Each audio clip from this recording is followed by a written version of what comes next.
सन 1430, जगह वलाकिया, रोमानिया की एक सल्तनत जिस पर राज करता था ड्रैकुला वंश का राजा व्लाद द्वितीय।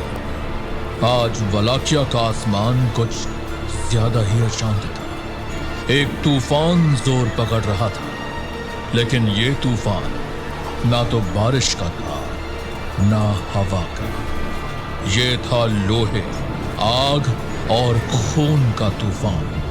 और इस तूफान में एक ऐसी शख्सियत का जन्म होने वाला था जो दुनिया को थरथराने वाली थी। ऑटोमन सेना की खुफिया यूनिट का कमांडर एर्दोगुल अपने सिपाहियों के साथ घोड़ों को संभालने की कोशिश कर रहा था, जो उस तूफान में बेचैन हो रहे थे कि तभी एर्दोगुल का जासूस मांगोनेल वहां पहुंचा। क्या खबर लाए हो मांगोनेल? वो यही है ना? हाँ जनाब, वो यही है, इस किले के अंदर। मगर किले के अंदर काफी पहरा है, कुछ नहीं तो 2 से 3 दर्जन सिपाही होंगे। 100 भी होते तो फर्क नहीं पड़ता। सबको तैयार करो और इस किले की ईंट से ईंट बजा दो।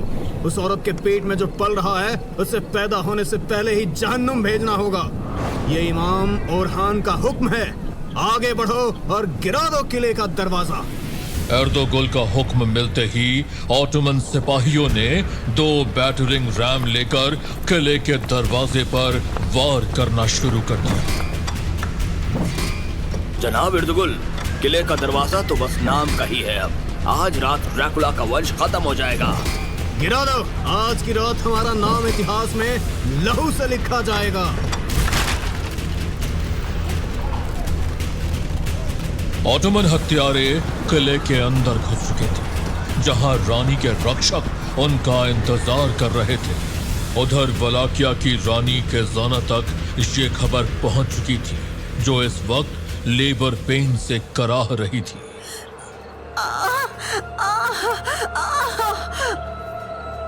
महारानी जी, दुश्मन बिल्कुल करीब है। आपको हिम्मत रखनी होगी। बच्चा बस आने ही वाला है। आने दो उन्हें। अगर मेरा बेटा खून में पैदा होता है तो वही ठीक है। वलाकिया के युवराज का स्वागत हम दुश्मन के लहू से करेंगे। फादर, आप अपने चैन्स बंद मत करिए। हाँ, मैं बोलता हूँ। ड्रैगन के आशीर्वाद से और पुरखों के खून से ये बच्चा युद्ध की आग से जन्म लेगा। आज रात का अंधेरा इसकी ताकत बनेगा।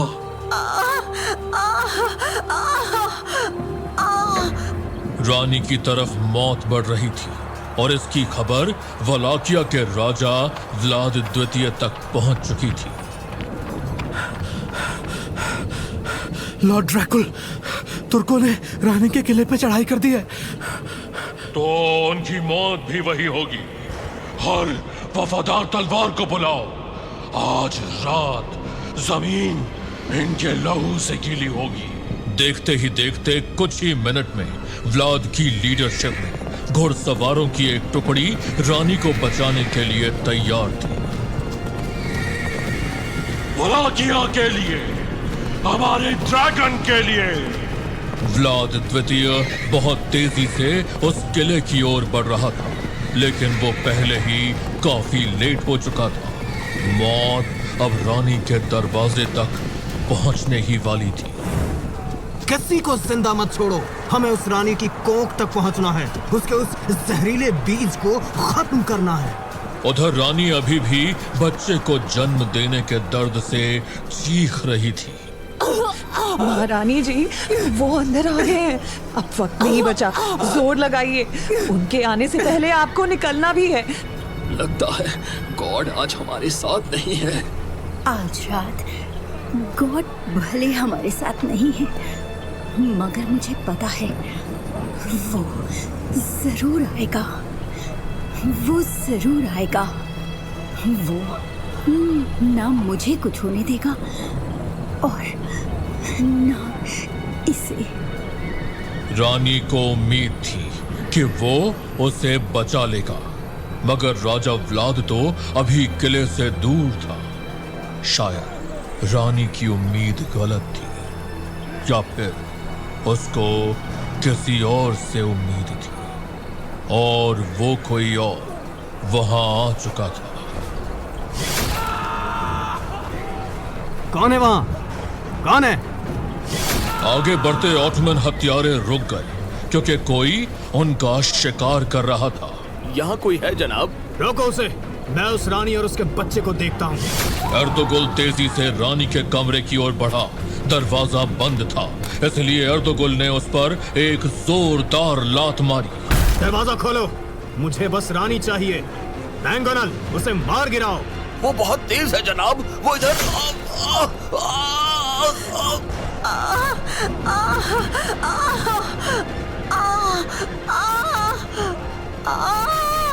उधर वो साया एक एक करके ऑटोमन हत्यारों को निपटा रहा था।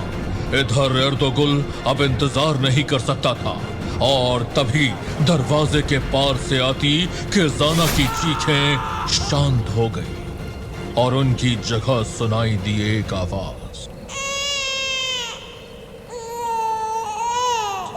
वो आवाज सुनते ही एर्दोगुल मानो पागल हो गया।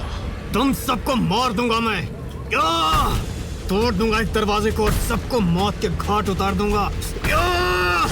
उधर वो साया आगे बढ़ता ही आ रहा था,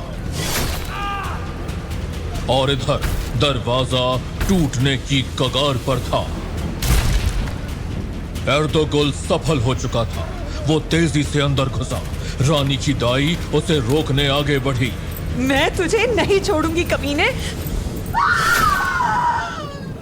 मर्डरर!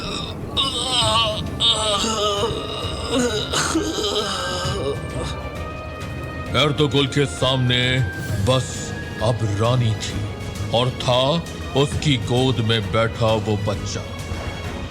एर्दोगुल को देखते ही रानी ने अपने सरहाने रखा एक खंजर उठा लिया। मेरे बेटे को हाथ भी लगाया तो? अब तुम्हें मुझसे कोई नहीं बचा पाएगा, और इस बच्चे को तो मैं ऐसी मौत दूंगा। एर्दोगुल का हाथ हवा में उठा, मगर अगले ही पल जैसे बिजली चमकी।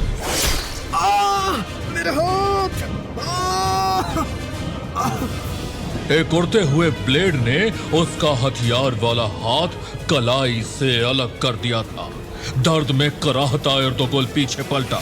तू है कौन? तुम ना जानो तो बेहतर होगा। और अगले ही पल उस साई ने अपने दूसरे हाथ में पकड़ा खंजर एर्दोगुल की गर्दन में घोंप दिया।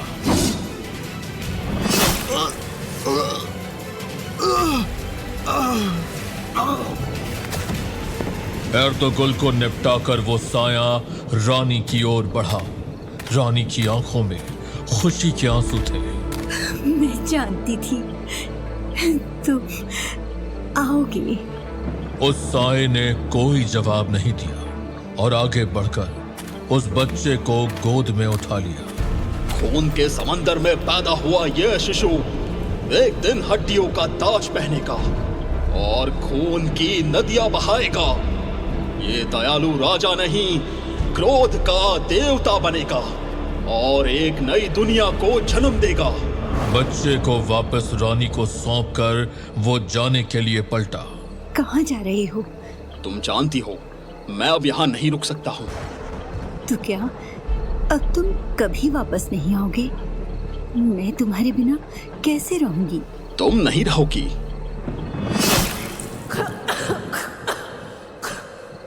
उस साए का हाथ तेजी से चला और रानी के पेट में खंजर घुस गया। रानी बच्चे को गोद में पकड़े हुए बिस्तर पर जा गिरी, मुर्दा। उस साए ने एक बार उस बच्चे की ओर देखा और फिर अंधेरों में गायब हो गया। उधर वलाकिया का राजा किले तक पहुंच चुका था। किजाना! व्लाद द्वितीय दौड़ता हुआ लाशों के ऊपर से कूदता हुआ अंदर पहुंचा और उसे वो नजर आई। वहीं थी वो वलाकिया की रानी, ठंडी और शांत, खून से सनी हुई, लेकिन उसके खून से सने हुए जिस्म के ऊपर बैठा था वो, एक ऐसा बच्चा जो तलवारों से बचा रहा पर खून की लहरों में भीग चुका था, पर जिसके चेहरे पर ऐसी मुस्कान थी मानो खून उसके लिए बस एक रंग हो।